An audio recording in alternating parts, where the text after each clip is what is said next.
Uno tiene que quitarse de la cabeza que estos 5 pilares básicos van a identificar un protocolo. Quiere decir que el protocolo que ustedes le vayan a plantear debe estar basado en 5 pilares básicos que están acá. Porque cuando no sé, vamos a hacer, por ejemplo, ya una simulación de drogas adictas a mantenimiento. Y yo les digo, doctor, espero que ustedes piensen planchar en su parte práctica. Imaginemos que iba a ser para una OVH electiva. Planteen un protocolo. Y lo que hace normalmente el alumno es, no sé, me plantea un protocolo quizás en el cual falte hipnosis, es decir, imposible poder hacer una anestesia en ese paciente, en el cual quizás falte analgesia, que es imposible hacer esa cirugía en el paciente. Un ratito.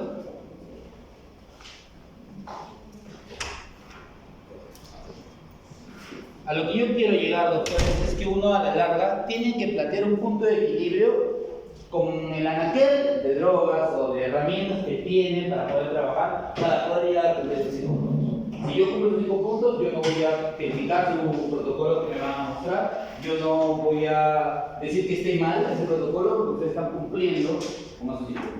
¿Ya? Entonces es básico, por favor, doctores, es básico.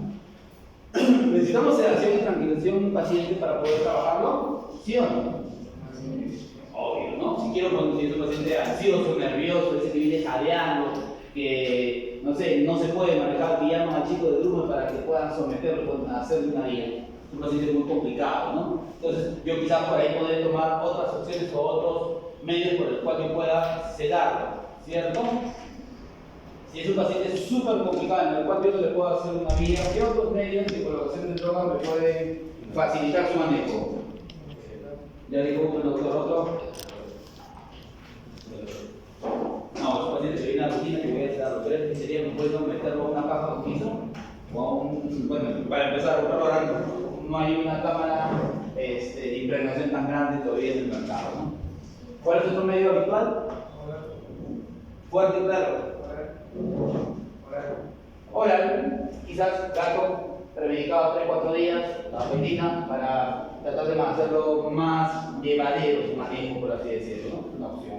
Y en el momento puedas ver la forma de quizás utilizar algún fármaco, en una fenotecina podría ser, ¿no? Para conseguir su. Pero uno muy habitual que también, o sea, en un agresivo quizás no es viable, pero en uno nervioso, ansioso y que sí se pueda someter para algo rápido, tan igual como pinchar a un paciente, pero sin menos dolor, está bien intranasal.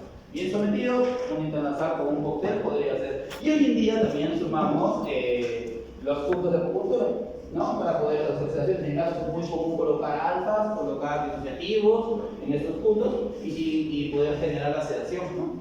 Y pues, existe también la escuela antigua, le digo yo, ¿no? Normalmente cuando nos tocaba esos gatos súper agresivos y no teníamos ese manejo con los gabapentinoides,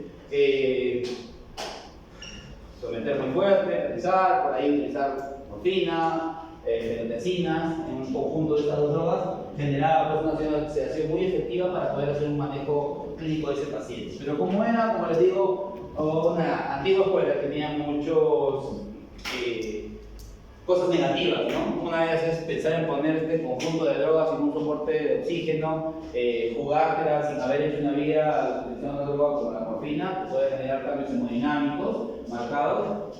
Por ahí podríamos generar en algún momento alguna mala pasada. ¿Ya? La inmovilización va a ser sumamente importante, es un punto que necesitamos. ¿Ya? No queremos pues, que el doctor esté operando un miembro anterior y el bicho quiera salir huyendo de la mesa, ¿no? Es algo que por criterio, ¿no? Relajación muscular, sumamente importante para aquellos colegas que trabajan en cirugía con nosotros. ¿A quién les gusta que el bicho esté bien relajado? Los traumatólogos, ¿no? Porque casi siempre para retirar la superficie o el afrontamiento de la zona de fractura, ese paciente pues viene con 3, 4, una semana fracturado y sus músculos están totalmente engarrotados, ¿no? Entonces necesitan cierta relajación para poder trabajar más cómodo, sea más fácil su manejo, ¿no? Porque si no te van a decir, pues no, es solo una plaquita, 3 perros bloqueados y esto lo hacemos doctor en media hora.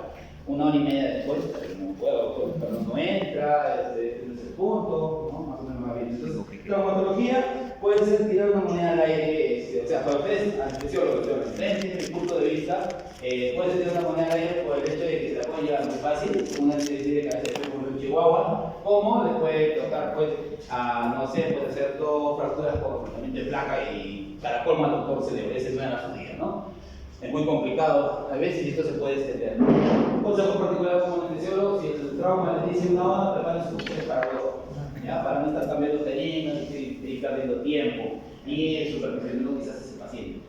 Otro innegociable, la analgesia, ¿no? Ya sabemos, ya hemos hablado que tenemos un gran conjunto de mecanismos y fármacos para poder generar un rescate analgésico adecuado a nuestro paciente, ¿ya? Y como punto, pues no puede haber cirugía o no puede haber una anestesia efectiva si va a haber un dolor postoperatorio, ¿no?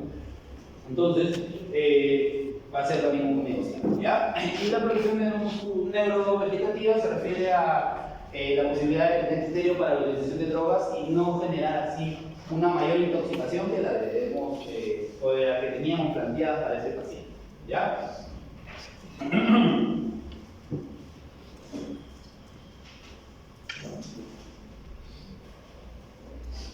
Va a haber ciertos beneficios en el tema de realizar anestesia en estos animalitos, ¿no?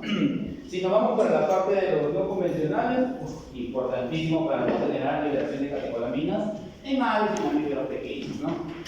Porque la liberación de catecolaminas va a ser algo totalmente negativo. Ahora, eso no quiere decir que ustedes, o la gran mayoría que se dedica a animales de compañía, como tal, no estén exhortos de esto, ¿no? ¿Gato, perro libera catecolaminas, sí o no? Va a liberar catecolaminas, entonces también están propensos a estresarse, también están propensos a que esta enzima llegue a generar infarto o generar daño a nivel cardíaco, que es lo que tanto miedo le tenemos, ¿no? Por eso se te muere un loro en la mano si no sabes manejarlo. Por eso un cuy con una mano de manipulación también se te va a morir por una falla cardíaca. Entonces, claro que no llegamos a ese extremo, pero sí hay de catecolaminas y eso es totalmente negativo para la anestesia. Cuando tengo un ejemplo, un perro dócil, mansito, tranquilito, un pan de Dios, que entra a la pata para poner la vía, en este caso lo cedo. Perro ansioso, ahora otro panorama, perro ansioso, nervioso, jadeando, viene hipersalivando, vocaliza, no se deja manipular. ¿En cuál de estos dos pacientes pueden tener quizás recurrir a mayor volumen de drogas? Ansioso, nervioso, ¿no? Criterio creo que sale más mencionado, ¿no? Facilitar el abordaje del paciente para muchos procedimientos. El más principal creo que es hacer una vía para ese paciente, ¿no? Y por ahí también, si extrapolamos otros ejemplos, quizás algún vendaje básico, alguna curación muy simple, como ya. Reducir el dolor pre, trans y postquirúrgico también es sumamente importante, y mayor seguridad en los procedimientos clínicos, diagnósticos y quirúrgicos. Exacto. No pretendamos, pues, venimos como un lorito fracturado, que queramos tomarle placa y someterlo. Ya está fracturado, está dolorido, está estresado. Ese sometimiento puede terminar en generar una segunda fractura en mesa de rayos X, ¿ya? Entonces, mucho cuidado. Para ciertas tomas de placas, por ejemplo, los traumatólogos normalmente mandan posiciones muy específicas que generan estrés ya en la posición, y eso sería totalmente imposible tomar en un animal totalmente despierto, ¿no? No sé, tiene un grado de hiperplasia muy marcado, vas a poder tomar la placa con la rotación como tal, imposible. O sea, hoy en día eso ya no se hace, ¿no? Pero no sé, en mis tiempos había gente que nos decía, no, el doctor me dijo que no me lo sé para la placa, tienes que tomarlo así. Y teníamos ahí lo que hace el doctor, ¿no? O sea, ya te imaginarás, doctor, los artilugios que hacíamos para poder tratar de someter y hacer llegar eso a lo más acertado para que el colega dé su diagnóstico, ¿no? Ya se imaginará.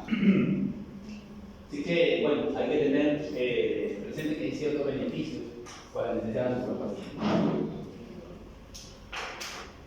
Es algo básico, creo yo, que va a haber ciertos requerimientos mínimos para poder anestesiarlos, ¿no? Una adecuada evaluación preanestésica es sumamente importante. Vuelvo a repetir, muchos no lo hacen a pesar que lo hablamos, lo enseñamos y en los congresos actuales, si uno va, le ponen hincapié a lo que es la anestesia, a lo que es la evaluación prequirúrgica, ¿no?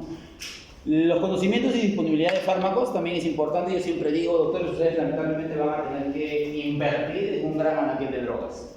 Ahora, no significa que porque yo tengo el álbum con todas las figuritas de fútbol voy a jugar muy bien al fútbol, ¿no?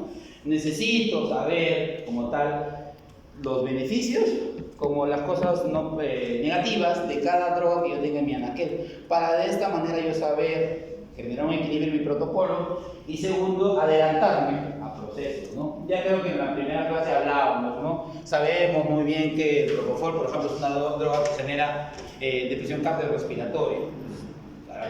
Yo sé que una de las cosas negativas del propo va a ser eso. Y si nos vamos a algo más, más habitual, más común, ¿qué es lo más habitual que genera una inducción con propofol? ¿Por ahí alguien lo sabe? Cuando hago una inducción rápida y un bolo alto de propofol en un paciente, ¿alguien lo ha visto? No, porque es un hipnótico. No, el gatillo del vómito en el cerebro se anula con la hipnosis. Por ahí. No, un efecto negativo que tenemos del propofol que odiamos o que no lo deseamos, por así decirlo. Y tampoco lo va a desear, por ejemplo, le doy una ayuda, tampoco lo va a desear a quien no tenga un buen manejo de la vía aérea.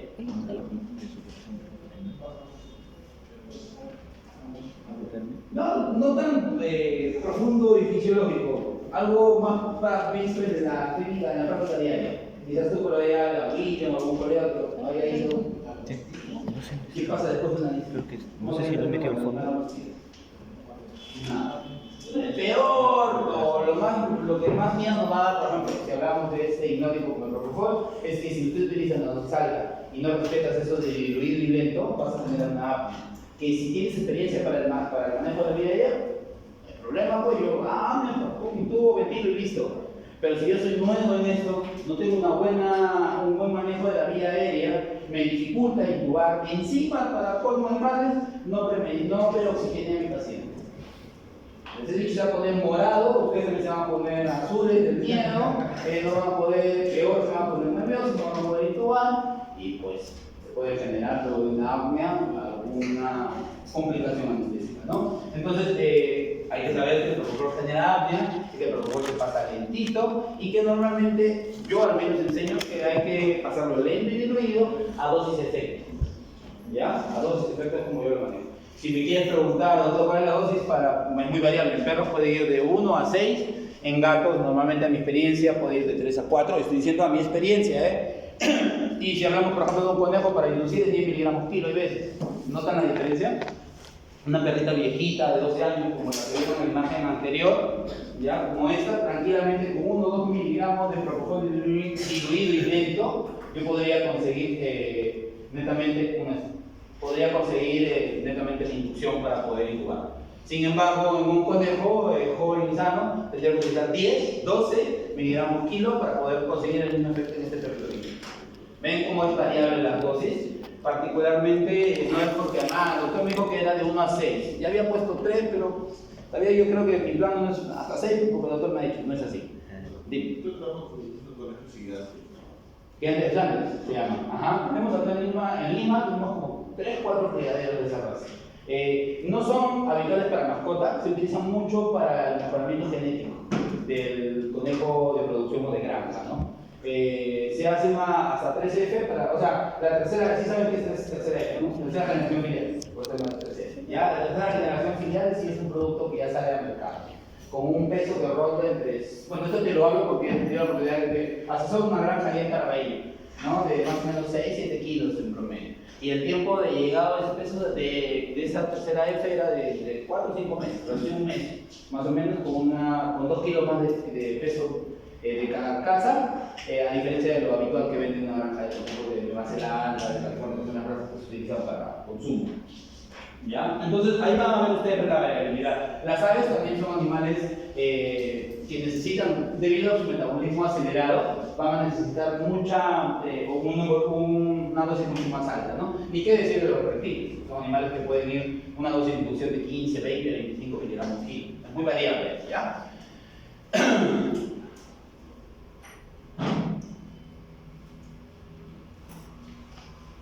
Bueno, un área adecuada de trabajo, bueno, aquel que recién está iniciando tiene que condicionarse muchas veces, en su inicio pues se va a tener que condicionar al ambiente, al lugar donde nos contratan, ¿no? Si uno ya logra ser independiente, pues bienvenido al mundo del dolor de cabeza, donde normalmente tienes que ir adquiriendo, mejorando constantemente pues, la cirugía, en pro yo recuerdo muy bien que cuando yo inicié en esto de la anestesia, tenía pues un termómetro flexible, ustedes utilizan intrarrectal, ya, ahí se me ocurrió la idea de utilizar un termómetro, sí conocen el termómetro, ¿no? Que venden para medir la temperatura externa e interna. ¿Han visto este cuadrito que mide la temperatura de tus vacunas en el área? Sí, ¿ya? Entonces utilizaba así la sondita para meter la intrarrectal esofágica y como tiene dos mediciones, externa e interna, la externa para ambiente. Y así sabía más o menos cómo estaba el ambiente y cómo estaba el paciente. Tenía mi pulsoxímetro, este Contec chiquito que viene para medir presión arterial, saturación de oxígeno y frecuencia cardíaca. Mi estetoscopio y era yo contra el mundo para hacer anestesia. No conocía la tomografía, no conocía que había un montón de medios de monitorización actualmente, ¿no? Es que también pues en esos inicios estábamos, no solo yo, o sea, a nivel del IMERAM, pero uno o dos colegas nada más que tenían cierto nivel por haber hecho la especialidad afuera y todos los demás nos moríamos por adquirir conocimiento, ¿no? Por mejorar, por así decirlo. Ya, entonces, mi mejor consejo, uno, capacitarse, segundo, lamentablemente apretar el bolsillo para invertir en equipos, los equipos de anestesia considero que no son baratos, ya, y que constantemente vas a adquirir, si te vas a querer seguir adquiriendo equipos, pues, ¿no? Y capacitarte porque salen cosas nuevas. Y la monitorización del paciente también resulta muy innegociable, puedes hacerlo de manera invasiva y no invasiva, lo hablaremos quizás más adelante. Bueno, hay técnicas para la valorización del riesgo anestésico, eso tiene que tenerlo presente. Les había hablado que era una intoxicación controlada, ¿ya? Por nosotros, para de esta forma adelantarnos a ciertos eventos, ¿no? Una nota de la doctora Raquel. La cirugía sumada de anestesia genera en el paciente alteraciones fisiológicas basal, generando algo que se define como estrés quirúrgico o estrés metabólico, ¿ya?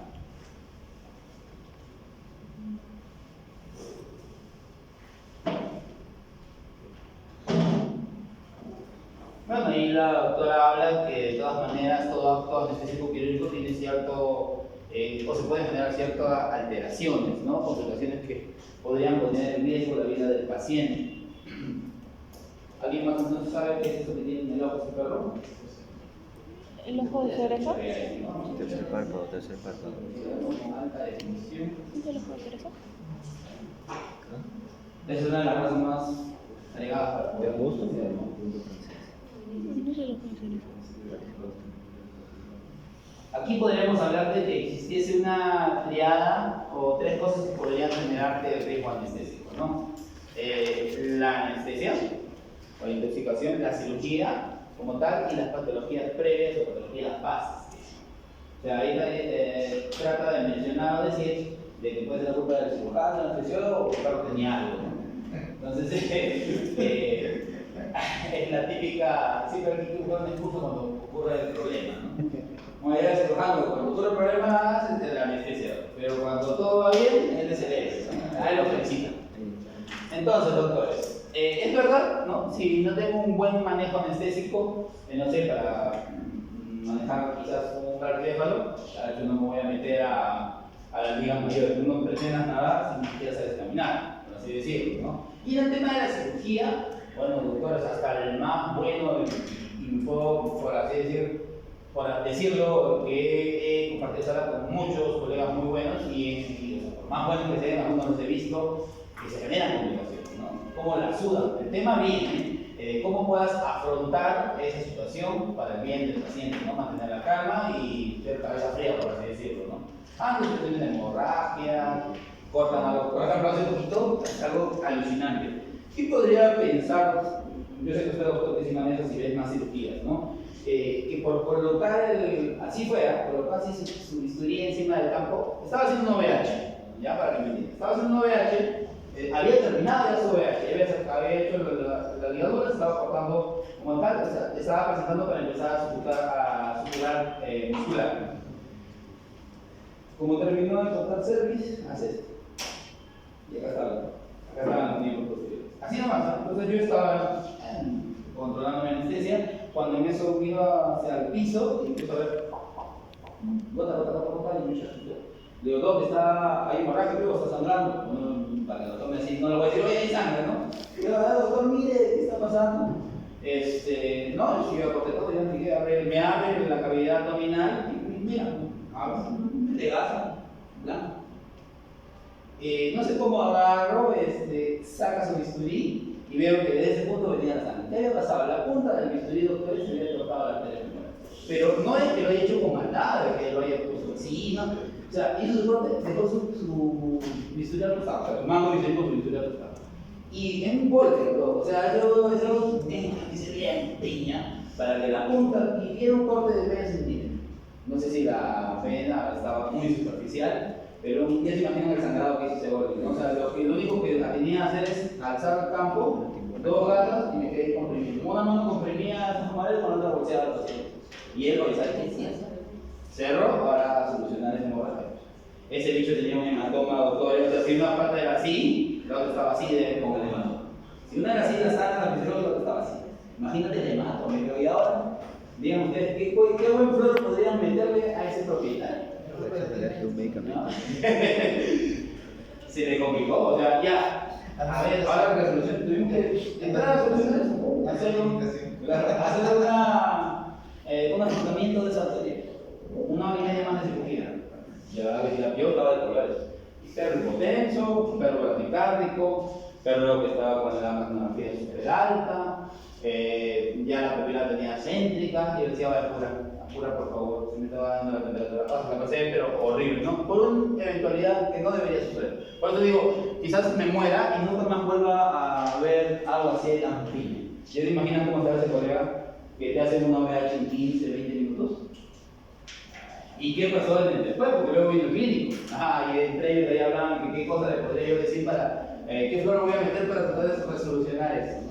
Lo vi al perro, el perro estuvo casi 1 semana vendado, hizo edema, la pata la tenía morada, verde, azul, todos los colores ahí en la cara medial, o sea, imagínense pues, ¿no? Le costó al doctor sacar adelante ese error que cometieron, ¿no?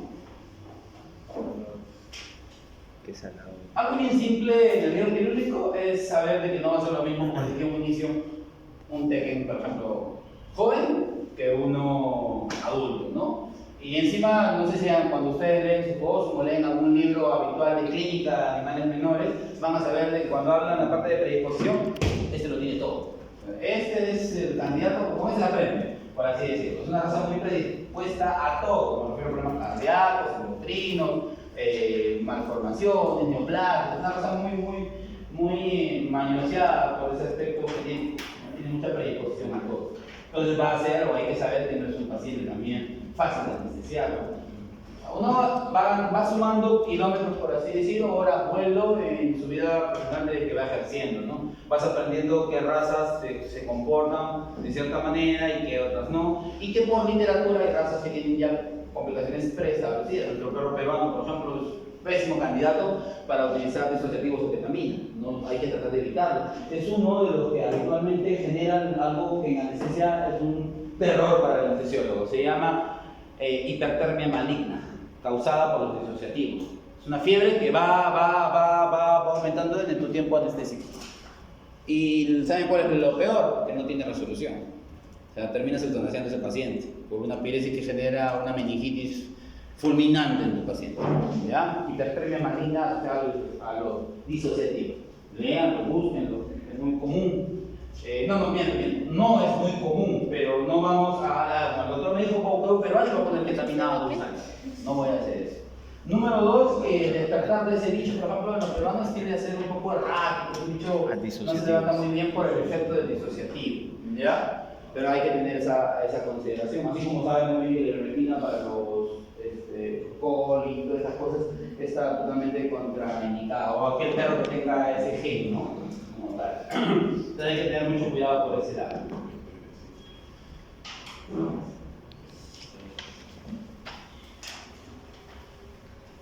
Bueno, ahí hablamos de 2 términos, morbilidad y mortalidad anestésica. Definitivamente que hemos evolucionado muchísimo y, digamos, el año Redondo hizo el estudio de mortalidad en el año 18, si no me equivoco. ¿Ya? Hablaba de que, como siempre, nosotros sudamericanos estamos en la punta para todo lo malo, lo negativo, ¿no? Sudamérica es el que tenía mayor tasa de mortalidad en veterinaria. Europa es el que lidera el menor, luego sigue Norteamérica y sí estamos nosotros. ¿Ya? En el estudio no hablamos del otro lado del continente, entonces no, porque Redondo no tenía esa disponibilidad de conocidos o colegas que le puedan dar esa información. ¿Qué hacía este argentino? Era tratar de contactarse, por ejemplo, con los referentes de cada país y este a su vez transmitía esto a los que hacen servicio de anestesia para que tratar de colectar las fichas anestésicas de mortalidad y así tener un porcentaje, puede saber la realidad de mortalidad en Perú, en Colombia, en Argentina, en Brasil, ¿no? Y luego en Sudamérica. ¿Ya? Creo que sí lo sabemos que a nivel de Sudamérica quien nos lidera en avance tecnológico hay Brasil, Federico. Los argentinos son muy capos, lamentablemente no tienen esa disponibilidad, digo yo, si ellos tuvieran ese trozo económico para poder adquirir todo lo que hoy en día, por ejemplo, los peruanos, estarían muchísimo más altos. Como hay que reconocer que la Argentina es muy poco, con lo poco que tiene, hace maravillas. ¿Ya? Luego, bueno, en escala de evolución ya vienen los colombianos, chilenos y peruanos, estamos ahí peleándonos en el hecho de adquirir conocimiento. ¿Ya? Entonces, él a la larga determinó que Sudamérica tenía mayor tasa de mortalidad. Sin embargo, doctores, hasta hace poco, por lo que van a plantear un nuevo estudio, se ha disminuido muchísimo en estos 4 y 2, 6 años. ¿Ya? Bastante. ¿Y saben por qué? Justamente porque la disponibilidad de conocimiento ya la tenemos todos, ¿ya? Y que gracias a Dios pues, ya en Sudamérica llega mucha importación. O sea, hay mucha gente que tiene capacidad económica para adquirir, ya les había hablado de esos tipos que pueden costar con una camioneta, ¿no? Entonces, ahí está la ventaja, ¿ya? Entonces, la mortalidad hoy en día se ve disminuida, pero sin embargo no está totalmente ausente. A todos nos pasa. Un colega venezolano menciona, ¿no? Aquel que no tenga mortalidad significa porque no tiene casuística o no hace anestesia. Es verdad, pues, si yo plancho 1, 2 perros, 3 perros por semana, el hecho de que por ahí tenga una complicación y termine en muertes, un poco difícil. Pero si no se hace servicio de anestesia y te planchan, no sé, 3 perros diarios, 4 perros diarios, ya la posibilidad de que se genere una complicación y que esto pueda terminar en muerte es mayor, ¿no? Entonces, aquel que hace mucha anestesia va a tener de vez en cuando este episodio negativo que no queremos, ¿no? El anestesiólogo se siente mal. En mi particular, lo primero que hago después de que se me pasa la pena es tratar de buscar el error. ¿Qué pudo haber sido? Si es error humano, error de equipo, si era el paciente. Y luego de eso, tratar de mejorar lo que no sé, si vuelvo a tener un paciente con esas complicaciones, pues ver la forma de que no sé, quizás ajustar dosis, quizás hacer electromanejo, quizás irme por otro camino para rescate analgésico, qué sé yo, pero hay que ir mejorando por ese lado, ¿ya? No se sientan tan mal, a todos se nos mueve. Y aquel que diga que no más anestesia. Es así, doctor, muchas veces te llaman para una hernia diafragmática, donde está todo fibrosado y que quizás en el cuerpo, hablando yo, la zona que vas a resolucionar, por así decirlo, no es tan complicada, pero sin embargo hay fibrosis o hay adherencia, perdón, del corazón del hígado, como el estómago o a nivel de pulmonar. O sea, cuando esas situaciones in situ, no las vas a prevenir con un buen ecografista, ¿no? O con una buena placa, y ahí se pueden generar complicaciones, ¿no? La misma manipulación, el mismo tino que tiene el cirujano. Si voy a hacer una esplenectomía, a mí en particular me gusta decirle al cirujano, por favor, trata de ser un poquito delicado. Sabemos que la manipulación de este órgano va a generarme ciertas complicaciones en el nivel cardíaco. ¿Alguien no ha leído, ha visto? ¿Sabe? ¿Nada? Tienden a generar bloqueos atrioventriculares, doctores. Una mala manipulación de no mala, sino que no es lo mismo hacer esto, ligar, jugando, que paso como para acá, lo tiro, o sea, un cirujano que hace eso me habla mucho de su experiencia, ¿no? Entonces, consejo particular, ante esas situaciones no puede prevenir, ¿ya? O aquí un paciente, por ejemplo, con piometra, que era una piometra cerrada, que ayer tomar la ecografía estaba con una piometrosis. Entra a esa sala y está reventada, ¿no? Está con una peritonitis reactiva, qué sé yo. O peor, la ecografía se tomó hace 2 días. El clínico te dice, no, yo lo estaba estabilizando 2 días para poder entrar a la sala, pero en esos 2 días ya se había reventado, ya hay una peritonitis reactiva, ya hay una fibrosis, o sea, me están entendiendo, ¿no? Ese paciente es el que se te puede complicar. Si ya sabemos que en piometras el riesgo de mortalidad ocurre casi o sea, la probabilidad de que ocurra un riesgo viene en el POSI, no en el INSA. ¿Ya? Entonces, y el clínico tiene que informar eso al propietario y nosotros tenemos que informar eso al clínico. Para no decir, doctor, me llaman, no sé, hice la 6 de la mañana, me llaman en la noche, doctor, la perra usted la dejó bien, todo ok, pero mira, acaban de informarme en área de entrenamiento que se muera. O sea, puede haber, por eso es que yo indico que en cuadro de perimetral ese perro nada que, por más que salga bien de la cola al rato, se vaya a casa, ¿no? Ese perro debería quedarse internado, sí o sí, para su monitorización como tal. A lo mismo también se indica que, porque no, porque es una piometra, como luego saco presupuesto, llamo al cirujano, anestesiólogo y operarlo, no. Entonces se estabiliza primero, ¿ya? Pero con criterio, pues. Si ya les han pasado la ecógrafo y está a punto de reventar, monitorización constante, no sé, cada 8 horas, cada 12 horas le hago un compás y voy, o sea, criterio, ¿no? No esperar, como les estoy contando el caso, de que lo hacen hace 2 días y en esos días el piometra se reventó y la programas y mira la sorpresa que te encuentras, ¿no? A eso voy, ¿ya? Lo había mencionado yo, lo mencioné acá Raquel, la anestesia, no existe una anestesia perfecta, mucho menos segura, ¿ya? Pero sí, pues existe, no sé, capacitación constante para tratar de reducir esto, ¿ya?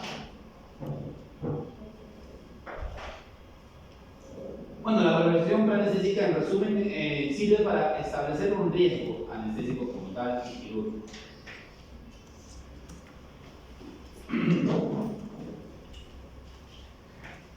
Aquí menciono los objetivos, la determinación de las alteraciones preexistentes en el paciente. Como les había hablado del TECEN, como decía salchicha, una de sus principales patologías que presenta cuál creen que puede hacer por su anatomía.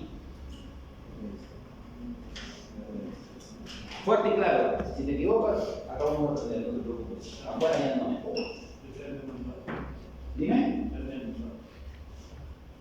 No, no está mal, se tiene mucha predisposición a nivel justamente generativo, ¿ya? Es una columna, pero que mi columna es de tema anestésico.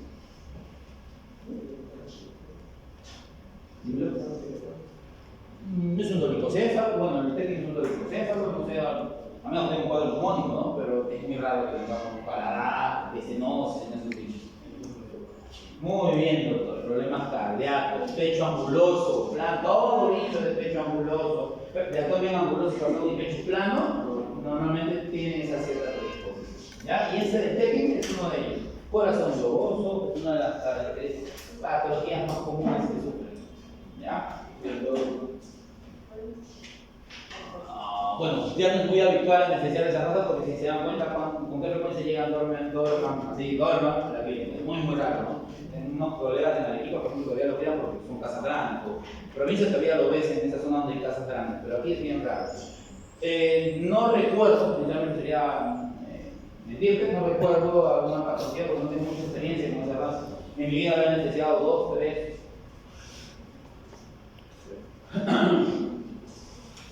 Optimizar los estudios complementarios. Doctores, ustedes no tienen por qué cuidar el bolsillo del paciente. ¿Ya? Ese es un consejo que te los dejo. ¿Ya? El próximo día se los voy a cobrar. Y es una gran verdad, porque nosotros todos, cuando somos nuevecitos, cuidamos el bolsillo del paciente. Y no debe ser así, doctores, porque por ayudarte complicas. A mí me pasa mucho en los exóticos, ¿no? Con los panzacitos, con esos. Me da tanta pena y a veces, no sé, que venga la mamá con la niñita llora y todo, que trato de ayudar. Pero a veces por la ayuda me genero problemas. Viene un cáncer, a ver, un ejemplo, quiero que no saque en el agua del criterio, ¿no? Comatoso, frío, a la junta se mueve, con disnea respiratoria. Tratamos de hacer las medidas, yo sugiero mantenerlo con fuente de oxígeno, temperatura, monitorizado, para ver si es que podemos tratar de salvaguardarlo o que todo lo que haya colocado yo haga efecto y mejore, ¿no? En el paciente. No tengo plata o todo eso, no sé, ya accedo a internarlo. Por X motivos el bicho se muere a las 2 o 3 horas, vienen todavía a decirme, doctor, pues yo no lo sé bien, ¿por qué es que su internamiento? Algo han hecho su internamiento, pero por eso se ha muerto. O sea, cosas así, ¿no? O sea, yo por ofrecer ayuda que quiero llegar. Y si nos vamos al tema de las no cuiden al bolsillo de sus pacientes, porque mientras más pruebas complementarias o el anaquel de pruebas complementarias sea más amplio, va a ser más seguro, por así decirlo, para nuestro proceso. Entonces yo voy a poder prever cambios hemodinámicos o complicaciones como tal. ¿Ya? Y ahí, bueno, a ustedes se les exige mínimo pues, una hemograma, bioquímica, un análisis como tal, ¿no? Ya para, no sé, hablando en clínica como tal, se toma, pues si hablamos de gato, todo lo posible, de carta de sida, leucemia, nada, no sé, placa, ecografía, electrocardiograma, ecocardiograma. Si por ahí tengo algún problema hormonal, toma de muestras hormonales. O sea, a lo que quiero llegar, ustedes tienen que ampliar el paquete de drogas que necesiten, porque puede que sea un endocrino, la anestesia, un paciente que tenga un problema endocrino, la anestesia no es la misma. Es un bicho que tiene un metabolismo totalmente distinto a aquel perro que no tiene ninguna patología endocrina. Y uno tiene que saber, si tú anestesias, por así decirlo, pensando que este bicho está basado en ese aspecto, el bicho tiene un metabolismo muy ralentizado, se va a demorar en levantar. Entonces mencionen eso al propietario, al clínico, para que luego no te tenga, pues, luego ya pues aprendiendo. No está tan bien como el que aprendió ayer o antes, ¿no? A eso voy. ¿Ya? Entonces hay que prever mediante todo el analquete de exámenes complementarios que puedan tomar. Exijan. Los clínicos normalmente son los encargados de eso, ¿no? Pero cuando al clínico le dan comisión, le toman placa hasta de la uña. Habla así, hablando las cosas en cruz, ¿no? En anestesia, por favor, exijan análisis complementario.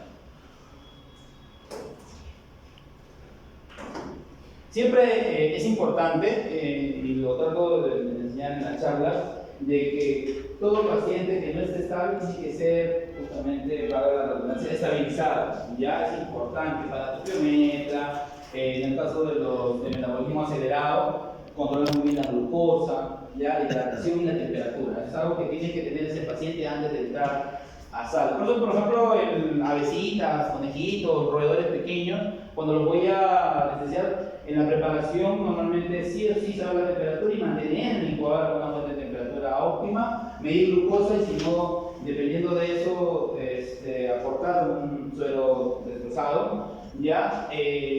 Y a suplementar con oxígeno en algunos individuos en particular. En la sala, por ejemplo, sí o sí que esté oxigenados media hora antes de que, mientras yo voy preparando mis equipos, mis drogas, mis anaqueles, qué sé yo, ese bicho está metido en un incubador con fuente de oxígeno, con una temperatura controlada, y previo a esto yo ya lo hidraté y ya compensé glucemia si es que necesitaba, ¿ya?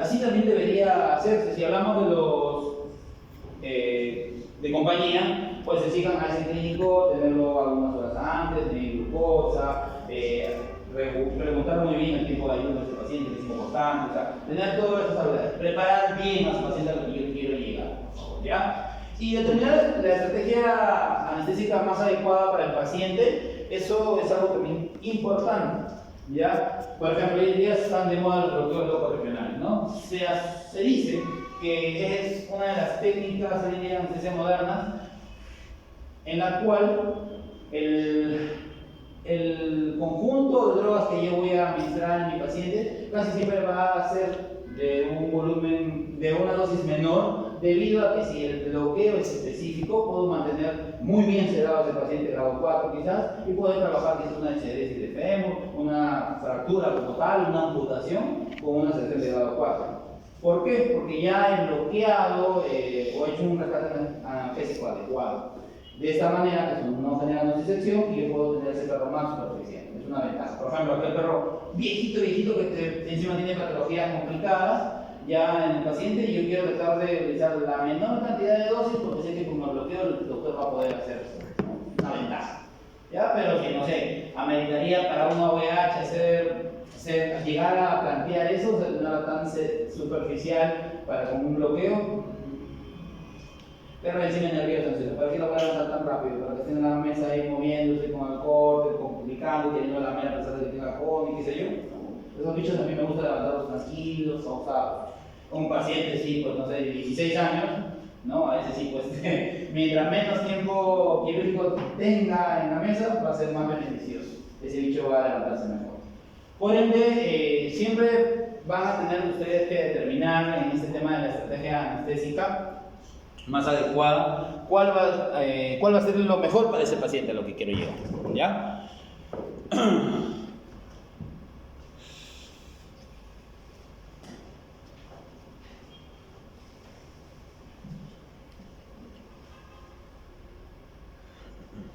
Entonces, lo primero es el examen físico y el examen clínico de nuestro paciente. Eso lo vamos a ver la siguiente semana, doctores, ¿ya?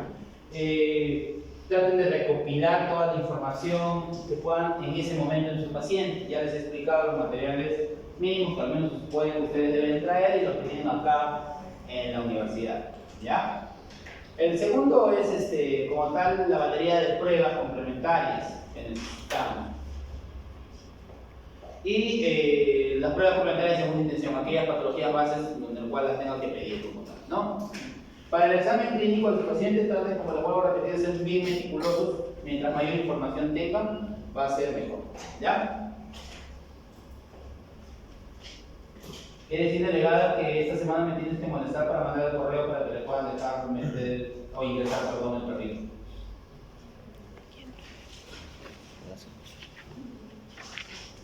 La anamnesis en realidad resulta ser un arte, ¿ya? Cuando los practicantes pasan por la clínica, normalmente me dice el doctor, a veces preguntan tantas cosas que no parecieran relevantes, pero por ejemplo en los exóticos sí, ¿no? Desde que le mueves la jaula, desde que le cambias la posición de las sombras a un ave, por ejemplo un loro, generas estrés, generas un montón de patologías complicadas, desde, o sea, con esto si hablamos, desde que lo mueves en ambiente o lo creas en jaula, no, perdón, lo creas y lo metes en una jaula, lo complicas. Entonces, muchas veces esas cositas, tanto preguntar puede llegar a ser el éxito, a menos para la parte médica, por ejemplo, ¿no? Yo recuerdo que tenía un paciente con úlcera corneal, había pasado por varias clínicas, y todos hacían como lo mismo. Prueba de proteínas, medición de producción de lágrimas, empezamos con un limpiado. Si probé, lo demandamos, le explicamos, no mejoraba con todos los pacientes, yo no hice lo mismo, tampoco mejoraba, estaba harta, la propietaria de encontrar una resolución a su problema, ya habían indicado cono para tratar de sangre, que se rascaba. Bueno, cuando yo comí con tantos preguntas, me hace, sí, fue porque yo lo he visto su hermanito, convive con otro perro pensando, oyendo, yo que la úlcera podría generarse por proceso traumático, tal vez determinado. Sí, doctor, es tan bueno que todos los días le da el ojito que está mal. O sea, nadie dentro de la anamnesis le preguntó a ese propietario de que si tenía otro mascota, si convivía, ¿no? Como tal. ¿Cuándo iba a mejorar de una úlcera? Si hubiese dicho el perro que tenía ojo perdido y el otro perro lámina, contaminando, eso nunca iba a cerrar, ¿no? Bien, si esa señora me lo separa y continúa el tratamiento en COVID. Cuando viene, habíamos resolucionado ese ojo perdido, pero habíamos resolucionado esa cosa. Miren a lo que voy, ¿no? Hay que preguntar. Bueno, ¿cómo no hay que saber especies? ¿Ya? Así que si te metes a hacer algo más de perros y gatos, puedes estudiar mucha biología de todas esas especies, ¿no? Las razas hoy en día no es lo mismo, siendo cánidos, planchar un braquicéfalo que planchar un mestizo, ¿no? Totalmente distinto. Acabamos de hablar, no es lo mismo una perra para OVH que un animalito, no sé, una perra de 16 años para una profilaxis, ¿ya? El carácter es sumamente importante porque va a depender de ello. Si es dócil y manso, quizás utilicemos menores volúmenes y sea más fácil nuestro manejo. Si es ansioso, nervioso, agresivo, pues ahí viene el dolor de cabeza, ¿no? Y la actitud general. Ustedes en la anamnesis, doctores, van evaluando a su perro desde que entra a su consultorio o desde que entra a su clínica, ¿ya? Porque hablan mucho el estado de conciencia, si entra moviendo la cola, activo, atento a los estímulos, todas esas cositas tienen que evaluar. Y en los no convencionales vamos evaluando la jaula, el posadero, la percha, el comedero, el bebedero, qué sé yo, ¿ya? Entonces, hay que ser muy meticulosos. Yo hago una práctica de anamnesis con ustedes en la tercera semana, donde yo soy, ustedes son los propietarios y yo soy el clínico, ¿no? Y luego entre ustedes se matan, preguntando la gran variedad de cosas que podían preguntar, pero para el tema anestésico, ¿no? Nuestro examen físico. Yo aquí no les voy a enseñar si empiezan de adelante hacia atrás o viceversa, o de arriba abajo, ya vean ustedes. La cosa es que me revisan muy bien al perro, ¿ya? En mi particular, no me gusta iniciar de cráneo a cola, como tal en el examen clínico. Reviso todo lo que es examen clínico general, externo, como tal, luego me voy a constantes basales y luego por ahí reviso finalmente mi forma. Es mi forma como yo manejo el paciente. Vean ustedes, la cosa es que me hacen todo. Algunos empiezan tomando basales y luego examen clínico general. Ojo, ya vean ustedes cómo lo hacen. Ya, pero a revisar muy bien a ese paciente. ¿Y qué cosas voy a normalmente evaluar yo en este paciente? Mucosas, ¿no? ¿Dónde mido las mucosas de un paciente? Un perro. Uno, otro. Vulva, digo, si es macho. Reprimo y muestro la mucosa delante del pene, ¿no? Ok. Bueno, ya hablamos de cosas respiratorias cardíacas, me acuerdo la semana pasada, el tiempo de llenado capilar, el pulso, ¿no? Normalmente, menos como era arteria femoral, ¿no? Normalmente tenemos a medio los sistemas distales de los miembros, ¿ya? La auscultación también importante, por favor. El historial clínico del paciente, el estado corporal, perros y gatos creo que tienen estado corporal de 1 a 5, ¿no? Normalmente 3 es lo ideal, 2.5 a 3. En roedores y lagomorfos, por ejemplo, es de 1 a 7, la medición del índice corporal del paciente, ¿ya? Es importante revisar porque quizás yo puedo notar todo en este cuadro muy bien, pero cuando abren mucosa bucal, se dan con una sorpresa, ¿no? Patologías bucales normalmente no son benignas, en su gran mayoría, o alguien dígame por ahí, no son, de que si hay pero no lo son, ¿no? En gatos peor todavía, erizos, conejos, roedor peor, todo es malísimo en esos dichos cuando uno manda a hacer una hisopata. Bueno, las pruebas complementarias que habíamos hablado, hemograma, bioquímica, uroanálisis, ¿no? Lo que normalmente pedimos. ¿Qué evaluamos en un hemograma? Para parte anestésica, hablando de eso. ¿Qué consideran ustedes que es lo más importante que tienen que evaluar? Lo más importante, no es importante, sí, pero ¿consideran que es lo más importante plaquetas? Yo iría más bien por ahí. Hemoglobina, hematocrito, más que hemoglobina, hematocrito, notar con todos los eritrocitos, son cosas básicas. Normalmente el volumen corpuscular medio, ya el volumen corpuscular medio, hemoglobina, también son importantes a evaluar en esta parte. Las plaquetas, por supuesto, yo no niego, doctora, sí, es importante por el tema de que nos pueda apuntar a que sospechemos de alguna enfermedad hemoparasitaria. Sospechemos. Me sáquese de la cabeza que, plaquetas bajas se ubican. Tampoco no es así. Hay otras enfermedades hemoparasitarias en el perro que tienen que generar, y no solamente hemoparasitarias, virales, bacterianas, que también van a generar clorostomía, ¿ya? Pero hay que evaluar. Y algo sumamente importante, y no me lo dicen, antes se lo hablan en el programa. ¿Qué más evaluamos? Me han hablado de la línea plaquetaria, de la línea roja. ¿Qué línea queda?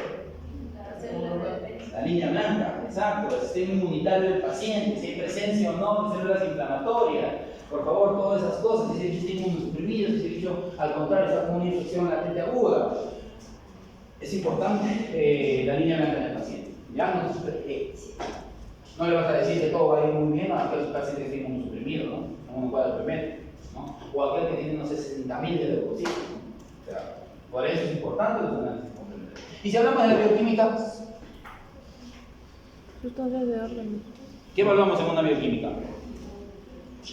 ¿Cómo están los demás órganos? Riñones, hígado. ¿Cómo están qué, perdón? Los demás órganos, riñones, hígado.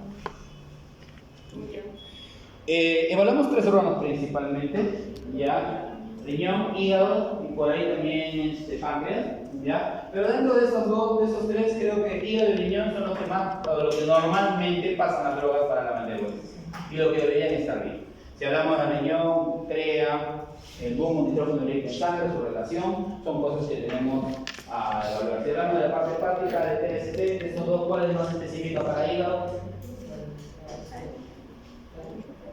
¿Adivinando o seguro? Más así es. Normalmente evaluamos también proteínas totales, también evaluamos globulinas,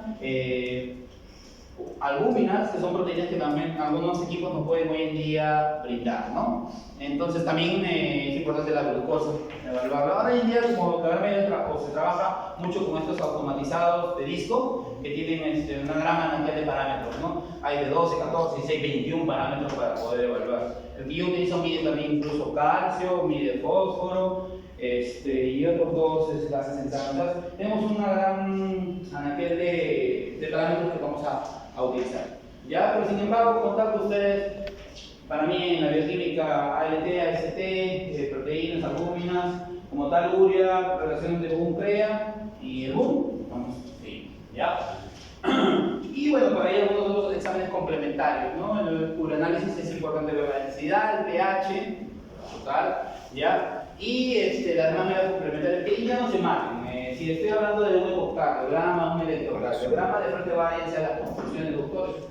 A menos que hagan especialidad, ¿no? Como tal, ¿no? Pero si su fin no es ser cardiólogo, no necesitan profundizarse tanto.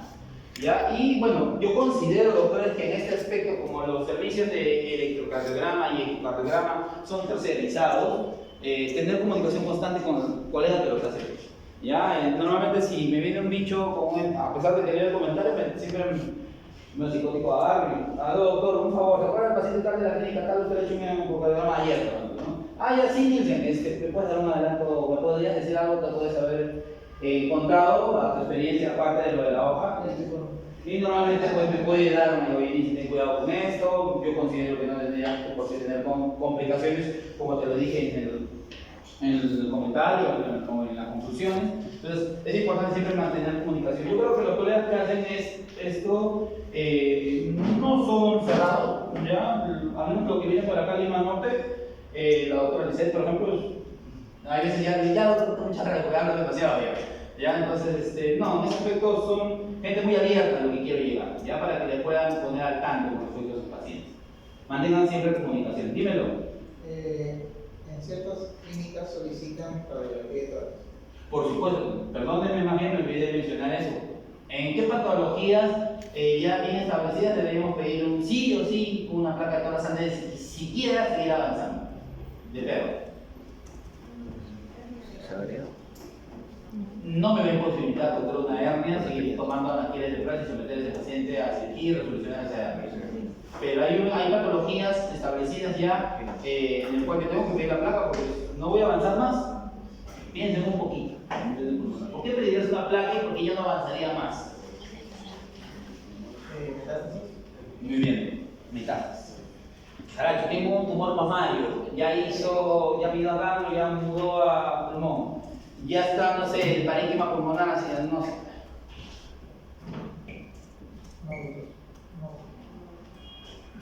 Calidad de vida, ¿yo me voy a meter a hacer una lobotomía ahí? ¿O el cirujano se va a empezar a meter a hacer una lobotomía? No, pues, bueno, calidad de vida, a lo que quiere llegar. ¿Ya? Entonces, por ejemplo, en esa patología en particular, por ejemplo, yo no avanzaría más. Entonces, me viene un perro con tumor mamario para la prenda, placa, doctor. Sí, placa, así sea un tumorcito o sea un ulcerado, malformado, que ya está pendulante, placa. Tomen placa para todos, ¿ya? Sí, doctor, tiene usted toda la razón, es un examen complementario que deberíamos sí o sí tomarlo, más si tengo equipo de referencia en la clínica, ¿ya? Porque hoy en día los digitalizados, el coste por una placa, o sea, como complementario que tú quieras tomar para tu seguridad, no sé, pues, saldrá 2 o 3 soles, doctores, un disparo. ¿Justifica ahorrarse 2 o 3 soles para tener un diagnóstico un poco más completo? No, o sea, no, a tomarlo, ¿ya? O a sumarlo en todo caso de los demás pacientes. 50, 70 soles mínimo. Lo que les hablaba de la clasificación de los ASAs, ahí las pueden observar. Casi siempre normalmente manejamos a pacientes con ASA 3, los ASA 4 pues son con una enfermedad sistémica severa o respuesta a una amenaza constante para la vida, ¿no? En el cual casi siempre es un ASA 4 y necesitas ciertas horas vuelo para poder manejarlo, ¿no? Lo más habitual que llega para un clínico que hace algo de anestesia básica es ASAs 1 y 2, ¿no? Ya les dije que el 1 no tiene patologías, el 2 van a ser patologías leves. Denme ejemplos de patologías leves, por favor.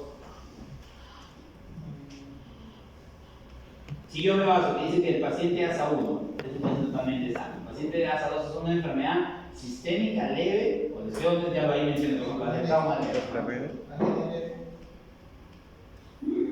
Patologías un poco más habituales en la clínica, a lo que quiero que puedas evaluar. No. A ver, me voy a algo más hacia sistémico. Podríamos considerar, por ejemplo, un paciente ASA 2, uno que tenga un cuadro de anemia, sí, está bien, ¿ya? Una cistitis por seguimiento ya que se está complicando, queriendo obstruir parcialmente, es un paciente como tal ASA 2, ¿no? Un paciente que se cayó, se fracturó falanges, no compromete su vida, pero sí genera cierta incomodidad, una lesión de trauma. Es una lesión de trauma sin shock, ¿no? No es lo mismo aquel que se cae de un cuarto piso y está todo comatoso. Ese sería, por ejemplo, un asa 4, ¿no? Una fisura. Una fisura, más por golpe. No, y ahí sí consideraría un asa 3, como tal. Ahora, depende en tratamientos, tú lo acabas de descubrir, como a mí muchas veces me pasa, ¿no? De que traen un doctor, tengo un problema de piel, la consulta. Ya el neurón a la consulta está con toda la zona de los flancos alopésicos, la famosa cola de rata con esa pigmentación típica de un síndrome de Cushing, tiene el prepucio pendulante, está obeso. Entonces, acabo de descubrirlo, entonces mi idea es que viene por un problema, dice, dermatológico. Entonces yo cuando le pido T4, se libre y todas las pruebas de rutina, doy diagnóstico, no mando ecografía, tiene un buen nivel de herradura del motivo por el cual se genera. Es más común eso que el síndrome de Cushing, que es causado a nivel códico, ¿ya? Y en caso de tumor mamario que ya haya hecho metástasis, ¿sería SA4 o sería más grave? Normalmente si hay metástasis, doctora, yo la verdad no los toco. Le doy calidad de vida. Yo no procedería a hacer más, no podría clasificarlo porque no va a ser operado a lo que quiero llegar. ¿Ya? Entonces, tenemos estas clasificaciones, hay que tenerlas bien establecidas, por favor. ¿Ya? La diferencia entre moribundo y emergencia, o sea, moribundo es un shock. No, ahí los términos son urgencia y emergencia. ¿Ya? El de urgencia justamente es ese paciente que habíamos hablado, de la fisura. El dueño viene con todo se me ha caído, toma la placa, es una fisura. Eso va a comprometer la vida del paciente. En cambio, un hematomas por trauma, por caída, ese sí es una emergencia. Y eso es un asa, Un hematomas, una asa 3, 4. como decía, 5 y Ya, o bueno, quizás, no sé, va a depender mucho, no sé, se acaba de caer, te lo traen y tú después con tu faz, mientras se sala, toma, no mientras se sala. Ese quizás será más breve, pero es un hematomas que se ha caído, porque lo ve postrado y te hace la cabeza, porque normalmente andan así esos bichos, pasan unos días, llega a tu clínica, tú descubres el hematomas y está activo, ni siquiera ha generado complicación, pues es un bicho que va a venir totalmente descompensado. Disculpa que me interrumpa, para terminar la experiencia.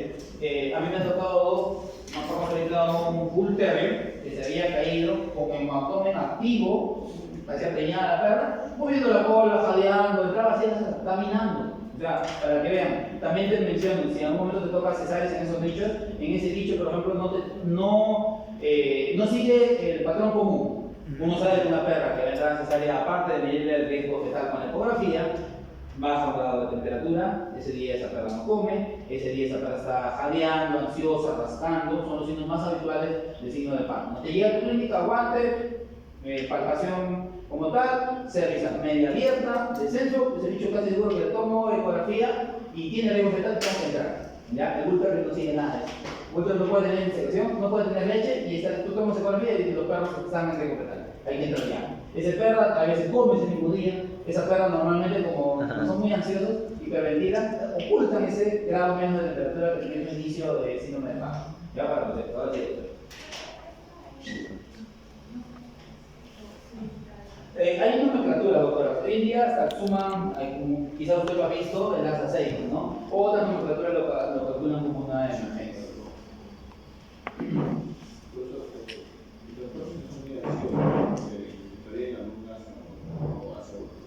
No, no tiene. Por ejemplo, ahí lo ves como ejemplo lo que nos dice, ¿no? Es un paciente que no tiene ninguna patología preexistente o sana. O sea, el hecho de que sea ansioso no significa que esté enfermo, ¿cierto? Así es.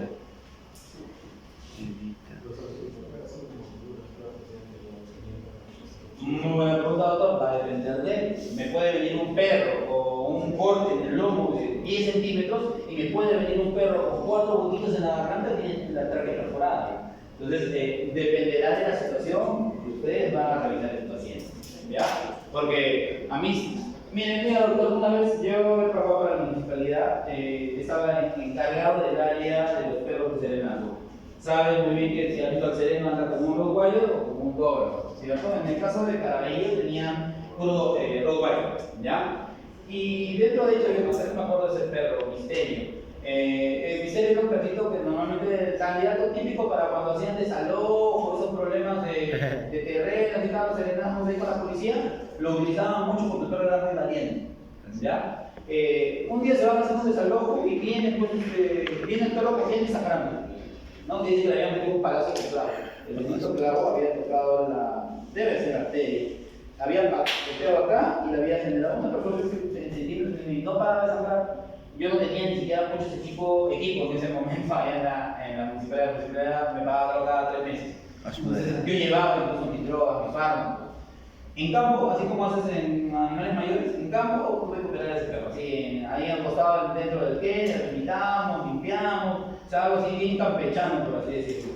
Oye, y la arteria, la vena no es elástica, pues, se corta y se queda ahí. La arteria se corta y haces. Tuve que hacer un corte, creo que como 20 centímetros para poder encontrarla. El bicho se me sangró horrible, se me dio una anemia, se me puso paquético y todo. O sea, pero lo que quiero llegar es mira, era un poquito así, o sea, tú decías era para poner un punto o poner un parche y ya está, pero no lo controlaba, no era una arteria. Tu parche podía blanco y podía rojo. Una vez que ya no aguantaba tanto, empezaba a gotear por la gasa, ¿no? Le hice un torniquete, incluso para tratar de controlarme así. La verdad que la pasé de uy. Y he tenido experiencias que no, para solucionar mordedura de un perro en el cuello. Va debridando el doctor, ¿qué? Está perforada. O sea, ya es otro tipo de cirugía, es más complejo, a lo que quiero llegar. Entonces, si hablamos de mordidas, ustedes casi siempre ven la punta del iceberg, pero no ven todo el problema abajo. Hay que ser muy, muy observadores. El cirujano ya que debería bien esa herida, que le haga camino. Me ha tocado algunos que la mordían por acá y el cirujano hace el corte, va debridando y están todos desgarrados los músculos del cuello y han comprometido quizás ya nervios como el C6, 7, 8. O sea, todas esas cosas se pueden observar en la clínica diaria. Los panoramas son muy, muy variados. Como también te puede tocar aquel que en su poder se ha levantado con una lengua nada más, lo vuelves un par de puntos y ya. Pero visualmente se ve una heridota. A eso quiero llegar. Punto del estudio del redondo, ya, y ahí nos habla más o menos de la tasa de mortalidad de doctores según la clasificación de ASA. Bueno, esta ha reducido, hoy en día está en 0,017, ya los de ASA 1. Pero sin embargo, por ejemplo, los ASA 3, que son pacientes por ahí algo habituales en la clínica, todavía tienen un 13% de mortalidad. Y si vamos a hablar de mortalidad y poner otros ejemplos, las citácidas de los loros grandes tienen una tasa de mortalidad de 16% en ASA 1. Imagínense. Por el principio que les decía, ¿no? Si no los manipulas bien, catecolaminas y se fue a lo que quiero llegar. ¿Ya? Los conejos también andan con tasas de mortalidad entre 7 a 8% en los ASA 1. Por eso no es muy habitual pues, de que todo el mundo planche conejos, ¿no? Su vía aérea es tan difícil que justamente eso es lo que más te limita el poder anestesiarlo, ¿no? Y así. Los roedores no tengo ningún estudio para hablarles, el de conejos sí por un amigo que me lo pasó, y ese de roedores que todo anestesiólogo, la gran mayoría lo esperó así como, no sé, el estreno de la película favorita de cada uno de ustedes, igualito esperábamos nosotros que salga el estudio para ver la realidad, qué tan lejos o qué tan complicados estábamos en temas de mortalidad, ¿no? Era un reflejo también de saber, creo yo, nuestro nivel a nivel anestésico. El ayuno, ¿importante o no es importante? Sí. Porque ayudamos al paciente, en anestesia. Para que no vomite. Uno por uno, ¿por qué, doctora? Disculpe. Muy bien. ¿Qué complicación, o cuál es la peor complicación que va a generar un vómito en anestesia? Falsa aspiración. ¿Ya? El ingreso contenía esa tráquea, porque acuerda que ese bicho que ya está inconsciente normalmente tiene una relajación como tal. Si hay un reflujo, y eso va a generar neumonía por falsa aspiración.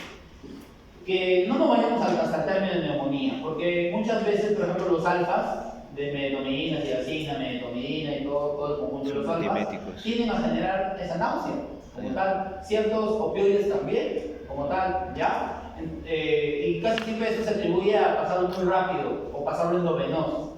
Ahora, lamentablemente conmigo van a aprender de que casi todo bicho le puedes poner una vía por más ansioso que sea, solamente es técnica, ¿no? ¿Ya? De que quizás hay un ustedes respetado el tiempo de ayuno, pero igual se genera la sensación, ¿no? Y evidentemente ya no podríamos hablar de un vómito, sino más bien de un reflujo tal de contenido, que es lo que normalmente va a ingresar. No va a terminar en una neumonía por falsa aspiración, pero sin embargo va a terminar como un bicho con un proceso bronquial leve, quizás severo, depende de cuánto contenido pueda haber ingresado en el postoperatorio, ¿no? O ese perro que el dueño viene así, doctor, lo ha sido perfecto, pero no sé por qué mi perro está así como...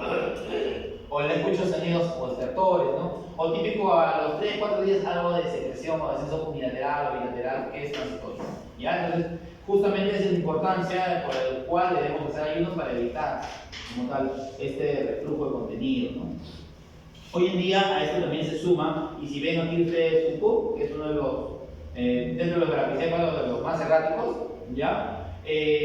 Hoy en día se suma a utilizar pues, justamente drogas que prevengan esto, ¿ya? Una de ellas, dimihidrato, reguladores del pH, de la acidez estomacal, como el omeprazol, como tal. Entonces, en mi particular, yo a los clínicos, cuando ya pacto una cirugía de esos, obvio está que uno prepara al paciente, ¿no? Entonces, si la cirugía es a las 2, yo siempre le digo con el que trabajo que al menos lo cite pues a las 11, 12, para que le dé un tiempo en canalizar una vía, puedan, todo lo que hemos hablado hasta hoy, ¿ya? Constantes, todo lo que hemos hablado, ¿ya? Y que justamente en ese tiempo de preparación, por ahí me empiece con el omeprazol, con el dimihidrato, justamente para prevenir eso. Cuando ya me toque hacer la anestesia, ya estas drogas están en sus puntos niveles basales y de evitamos estos episodios a lo que quiero llegar. Si van a ser para dar, eso es un negociable. Incluso ahora se suma nebulizar al paciente, ¿ya? Para la cirugía de paladar.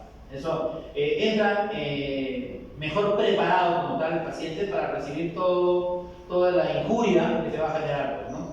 Así que a sumar por favor el paladar, ya saben, sí o omeprazol, dimihidrato, y en cualquier otra cirugía al menos, y nebulización, y en las otras que no sean de paladar van estos dos, ¿no? Omeprazol y dimihidrato, para evitar justamente este error. Han cambiado, a mí me enseñaban que eran 10 a 12 horas, o ustedes como ven aquí, el tiempo se ha reducido justamente para evitar la bulimia, para evitar la baja de glucosa en el paciente, ¿ya? En el caso de animales muy grandes, no sé, me toca hacer un gran danés, qué sé yo, un bull mastiff, estos gigantes, como tal, sí, el tiempo de ayuno tiene que ser prolongado. ¿Por qué creen? ¿Qué padecen esos bichos? Cuando han comido y se ponen a jugar. ¿Y por qué creen que se genera la dilatación pulmonar en la anestesia? ¿Por error mío o del que me ayuda? O a veces yo, por ejemplo, sufro de la espalda, no puedo agarrar tanto peso. Ajá. Viene, a veces lo posicionan y ustedes saben que al paciente se lo rota de una forma específica para poder, para evitar justamente eso, ¿no? Pero como la función es de un ayudante, o me lo mueve o lo carga y el otro está así, ¿no? O la carga acá y los miembros están colados. Entonces, al ponerlo lo pone muy tosco a lo que quiere llegar, puede generar justamente eso, ¿ya? Nunca me ha pasado, pero lo dice la literatura, ¿ya? Y en animales pequeños, el ayuno puede ser muy variado. Los conejos, por ejemplo, no hacen ayuno, ni los roedores. Si hablamos de aves, depende de qué aves. Los que comen grano, normalmente no deberían tener contenido. Los que comen carnívoros, rapaces, deberían tener un 25% de contenido de carne para poder ser anestesiados, ¿ya? Hay particularidades en cada individuo. Los reptiles igual, no importa, porque los propietarios no están ahí atentos si es una serpiente, sí, pues no comen cada 15 días, cada mes. La única particularidad es que tú no podrías anestesiarlo en los 2-3 días después de haber dado de comer, ¿ya? Y en los otros reptiles, tortugas, lacertes, todas esas cositas, es muy difícil que el propietario pueda ver cuándo fue la última comida, porque netamente le dejan su tupper con insectos, o le dejan su tupper con verduras y frutas, y el animal no es que va a defender como un perro, ¿no? Son animales muy nerviosos, tantean, esperan que el producto se vaya, baja, la piensa para poder comer. Los reptiles son animales que no van a hacer movimientos por las puras. Eso me lo enseñó un colega muy mexicano, ¿no? Y es cuando uno te pone a pensar, es verdad, solamente porque tienen una necesidad se van a desplazar, ¿ya? O huir, esconderse, ir a cazar, seguir la presa, no se presa. O sea, son animales que por su metabolismo no van a gastar, una tortuga no se va a mover por la cura a lo que quiere llegar, ¿ya? Sepan eso, y eso es muy importante también. Entonces en ellos no hay ahí. Bueno, un término que utilizamos es la hemodinamia, ¿no? Sin la sangre y sus componentes no existiría anestesia, porque necesitamos de un flujo para mover nuestras moléculas anestésicas por todo el cuerpo y que generen esta interacción, ¿no? Es importante las proteínas plasmáticas, ¿sí? Y evaluar las proteínas totales en los pacientes, ya porque nos va a dar mucha información. Sabemos que justamente algunas drogas se van a transportar unidas a las proteínas plasmáticas para viajar, ¿no? También es importante hoy en día lo que es el gasto cardíaco, el retorno venoso, ¿no? Tenemos muy presente, se habla mucho de gasto cardíaco. Hoy en día las nuevas técnicas de monitorización, por así decirlo, involucran equipos que miden gasto cardíaco. Todavía yo considero que estamos unos 3-4 años para que todavía aquí en Perú empecemos a medir así, de esa manera específica, con equipos, el gasto cardíaco. Lo hacemos mediante ecografía, ¿ya? Igual el retorno venoso, es importante por la gran mayoría o la gran cantidad de patologías que existen, que existen a nivel cardíaco, que puedan generar estos problemas, ¿ya? Manejo de la bulimia, ¿no? Es importante elegir los fluidos, creo que en la parte práctica ya les había hablado que en su fase 1 y en la gran mayoría, a menos que no tengan problemas hepáticos o no estén con alcalosis metabólica, tranquilamente podemos utilizar el alcato porque resulta todavía ser el más fisiológico, ¿ya? Bueno, hay que evaluar los déficits de electrolitos, el grado de deshidratación y el pH también. Las presiones también son controladas a nivel hepático, ¿no? Presión colirostática y presión hidrostática, ¿no? ¿Se acuerdan por ahí de eso? El déficit de albúmina, como tal, el déficit de aminoácidos. Ahí algunos colegas indican suplementar aminoácidos. Yo particularmente lo hago cuando termina la cirugía, porque activa más el metabolismo y hace que el paciente por ahí, por así decirlo, no levante más rápido. No, sí, podríamos considerar que se levanta más rápido, por así decirlo, se recupera más rápido, ¿no? De aquel que no le coloco cierto droga. Otro factor también del aporte de aminoácidos y por ahí vitaminas es que si vas a tomar vitamina B12 ayuda mucho a estimular el apetito en el postoperatorio, ¿ya? Muchos de los pacientes que ponen o postean los colegas dicen recuperación o ponen, no sé, 6 horas postoperatorio, el perro está comiendo. Sí, puede deberse a un muy buen manejo analgésico, pero también si por ahí has puesto complejo B12, pues el bicho genera hambre. Yo en los conejos, por ejemplo, sé que si subo complejo B12, yo no puedo medir la calidad de mi anestesia. La calidad de mi anestesia de los lagomorfos la mido dependiendo de qué tan rápido come el conejo. Si por ejemplo termina la cirugía, pasan 2 horas o antes de que el conejo empieza a comer, bien difícil que se generen complicaciones, mortalidad, qué sé yo. Pero si ese bicho, por ejemplo, no me come dentro de las 2 primeras horas, tengo que estar muy atento, tengo de verdad, si se queda internado, estar echando ojo a cada rato, porque sé que se me pueden venir con la noche negra, por decir, complicaciones, ¿ya?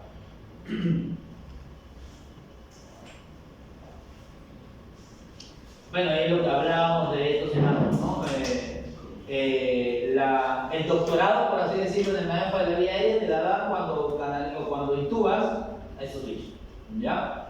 Ya sabemos muy bien que están establecidos según su rango de dificultad las especies para poder intubarlos, siendo roedores los más difíciles, luego los lagomorfos, luego las aves, por ahí los más fáciles reptiles, perros y gatos. Perdón, gatos y perros. Ese es el orden de lo más difícil a lo más fácil para poder intubar, ¿ya? Yo creo que en la parte práctica les hablé de que vamos a tratar de utilizar mi técnica para enseñarles sin la linoscopio poder intubar o con la lingo, ¿ya? En los conejos, por ejemplo, existen varias técnicas y esto se aplica cuando la vía es muy difícil, la puedes extrapolar. Por ejemplo, no tengo experiencia para intubar gatos, extrapolaría la técnica para conejo, ¿no? Que es un endoscopio semiflexible. Este endoscopio, tranquilamente uno podría llegar a meterlo hasta la entrada de la tráquea para poder visualizar bien y poder intubar ese gato si se me es difícil. En los conejos tenemos técnicas como la técnica CIAS, pero agarras al conejo de la nuca, colgado, ya en ángulo de 90, lo pegas a la oreja, el tubo, llegas a la entrada y hasta que te haga la tos, porque está ahí, estás haciendo esto, ¿no? El conejo te está haciendo esto. Quieres entrar, pero te cierra, por eso es el reflejo, digamos, ¿no? Entonces, inducimos un poco más, tenemos una vez que me estoy segurito que estoy ya en la entrada, induzco para que ya no me haga esto, de cerrar, y poder intubar. Se llama técnica ciega, porque tú nunca ves lo que estás intubando. Luego existe otra técnica en la cual sí utilizas el laringoscopio, ¿ya? Donde sí visualizo una camarita, y existe una tercera técnica, se llama técnica de guía. Los argentinos, como no hay pues, un endoscopio, ¿cuánto cuesta? ¿No? Y este semiflexible delgadito de 4 es más caro que el habitual que ustedes utilizan o se utiliza en perros y gatos, ¿ya? Entonces, los argentinos, más moscas, se dieron cuenta que más o menos la estructura anatómica del conejo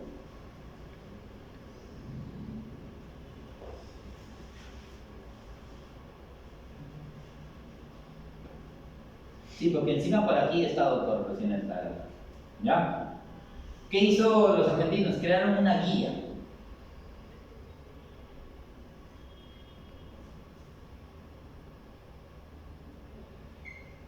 Entonces es como una U, ¿ya? Esto de aquí tiene bordes.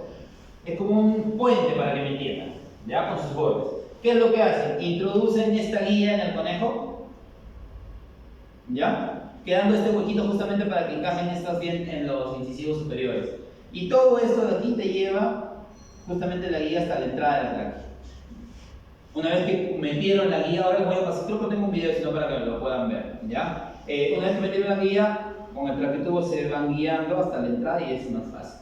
Lo imprimen en 3D, tengo el archivo, se lo voy a mandar si quieren ahí al grupo de...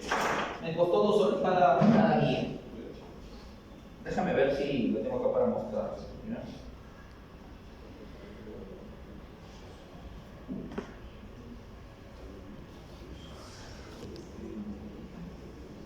Primero aquí y luego me voy para allá.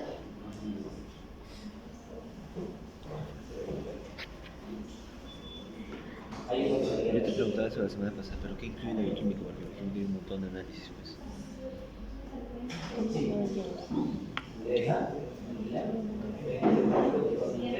Para posicionar el paciente de forma correcta. No, también. Sí, por análisis voy a consultar si hay. Mi pata trabaja ahí. Sí, sí hay bioquímica, pero que por eso quería saber qué tipo de bioquímica, hay un montón.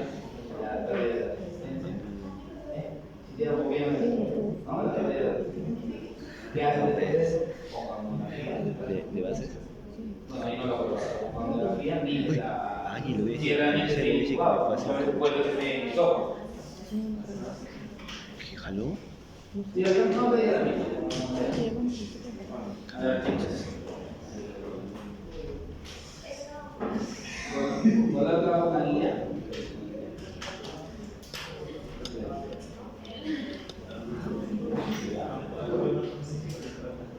Angula con la guía. Y ahí viene. Siente, ya está peleando. Si tienen, gobierno, ¿no? ¿Ya? Sí, mañana. Como era domingo dije no voy a escribir la decana, pero es domingo. Muchas la estoy molestando. Voy a escribir hoy día, voy a decir, por favor, que estoy con casi nada de crédito, que estoy pagando completo. Ya corta ya, porque ahora pues ya sacamos. Ya como ya. Solo desintegremos la presión, pero pon stop si no. Cuando la aplican constantemente a esa que le digo así, o sea, si diariamente si sean 2 conejos intentarse la dominan, si de verdad me parece sí. Pero o sea, te lo digo porque ahora lo hago, pero en un inicio cuando la conocí, creo que de 10 conejos de las cosas hizo a 2, 1 con suerte. Me dolía, me estresaba, por eso que adquirí la camarita esta, la voy a tener también para la parte práctica, para poder ver lo que estoy haciendo, ¿no? Pero no, o sea, no está mal. ¿Ya? Esa es la guía que estoy indicando. Ahorita les muestro a ustedes. Muy bien. Hasta la entrada del luego más YouTube. Hombre, porque como siempre viajo, últimamente estoy viajando. Bueno. ¿Cómo corroboro un conejo, por ejemplo, si todavía está asegurado en cualquier animalito? Capnografía. Ahí pueden ver ustedes la curva capnográfica, bueno, no tan bonita. Ya te da el número de respiraciones minuto y te da el número de capnografía. techo y ¿viste, no? Lo que decía, o lo que se menciona acá, respirar no es lo mismo que ventilar. ¿Ya? La oxigenación mantiene un metabolismo celular de manera adecuada, el oxígeno, y sin CO2 no ventilamos espontáneamente. Hasta aquí hemos terminado esta segunda clase. Lo que quiero resaltar, creo, el resumen de esto es que hay que hacer un buen examen clínico, que hay que pedir una gran batería de pruebas en la medida de lo posible, como tal. ¿Ya? De que va a haber ciertas razas que tienen cierta predisposición. Vale, antes que se me pase, tengo que marcarse, ¿no? Muy bien.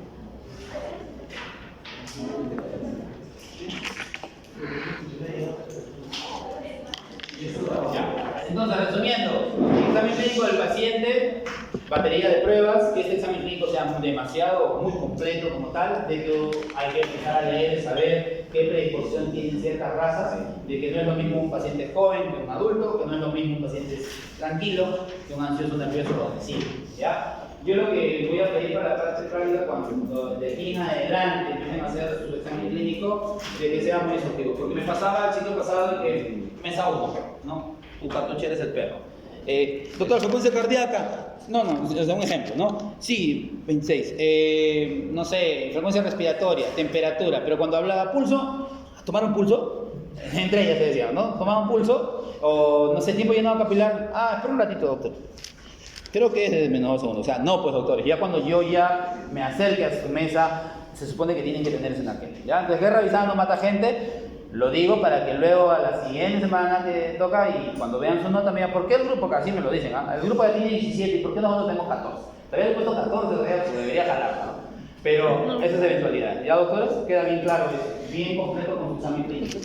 Y cuando vayamos avanzando, si luego del examen clínico viene la sedación, se supone que cuando ya toque inducción, examen clínico y sedación de ese paciente tiene que estar bien metido a la cabeza. Yo ya no tengo por qué volver a explicarles, decirle por qué no tomaste pulso, por qué no tomaste tiempo llenado capilar, o si te pregunto, ¿consideras que esas mucosas están bien? Aunque me justifiques. Entonces, sí, doctor, están rosadas, por eso, y yo lo veo así, lo tomaba así, qué sé yo.